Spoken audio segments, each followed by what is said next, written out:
ఈ దినపు దేవుని యొక్క మాట కీర్తన గ్రంథం 22వ అధ్యాయము 8వ వచనము. యెహోవా మీద నీ భారము మోపుము. నీ భారము.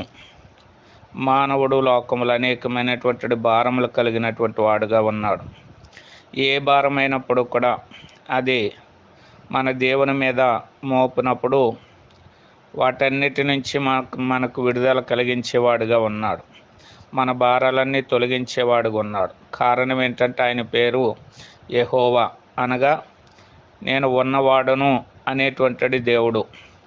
మనము భారాల్లో కృంగిపోతున్నప్పుడు ఆయన మీద గనక భారము మోపితే నేనున్నాను, దేని నుంచి నేను నిన్ను విడుదల పొందిస్తానని చెప్పి మన భారాలన్నీ తొలగించి మనకు నెమ్మది సమాధానము అనుగ్రహింపజేసే దేవుడుగా ఉన్నాడు. కాబట్టి మన భారాలు ఆయన మీద మోపి మనము నెమ్మదిని పొందుదుముగాక.